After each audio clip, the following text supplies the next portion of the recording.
दरम्यान हुसनैनने 2 वर्षापूर्वी सुद्धा त्याच्या कुटुंबियातल्या 6 जणांना अशाच प्रकारे विष पाजून ठार मारण्याचा प्रयत्न केला होता अशी माहिती समोर येते। मात्र नातेवाईक काय म्हणतात त्याच्याबद्दल जाणून घेतलं आमचा प्रतिनिधी निकेश शार्दूलने।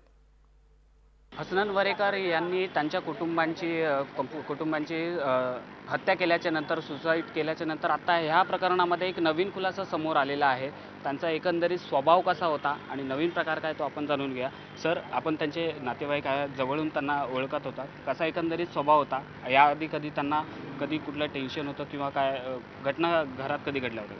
तसा तो एज्युकेटेड होता असा आणि एकदम त्याचा स्वभाव पण एकदम चांगला आणि तो चालत होता रस्त्यातून तो खाली मुडी डोका जेव्हा ठेवून असं वर पण असं कुठे साईडला पण हे नाही करत होता। त्याचा स्वभाव पण चांगला होता आणि 5ची टाईम नमाजी होता आणि एज्युकेटेड होता। CA अकाउंटंट नव्हता, CA होता। सर, हसनन जरी एवढे एज्युकेटेड असेल तरी एवढ्या क्रूरतेने त्यांनी स्वतःच्या लहान मुलांचा देखील हत्या केलेली आहे। काय असावं त्यांच्यामुळे, काय भांडण असावं? तुम्ही घरातले एक व्यक्ती आहेत, कधी तुम्हाला असं काय जाणवलं का? भांडण त्याचा वडिलांचा पण नेचर एवढा संपूर्ण गावात म्हणजे आता एवढं म्हणजे जेव्हा एवढ्या आगरी आम्ही सगळे मुस्लिम सगळे एक समुदाय सगळ्या लोकांशी त्यांचे स्वभाव चांगले होते वडिलांचे। ठीक आहे. याच प्रकरणामध्ये एक धक्कादायक खुलासा आता समोर आलेला आहे। 2 वर्षापूर्वी देखील हसनन यांनी त्यांच्या कुटुंबाला विष देऊन मारण्याचा प्रयत्न केला होता, कितपत खरं आहे?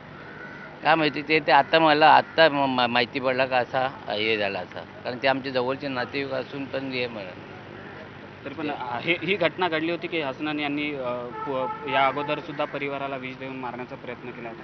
विष देऊन का काय पावडर होती ती काय त्याच्या वडिलांच्या हातात ती काहीतरी लागली असं काहीतरी हे होतं।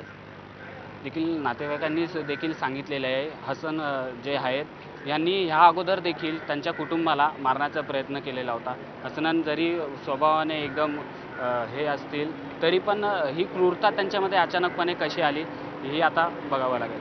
निकेश शार्दूल, जय महाराष्ट्र न्यूज, ठाणे।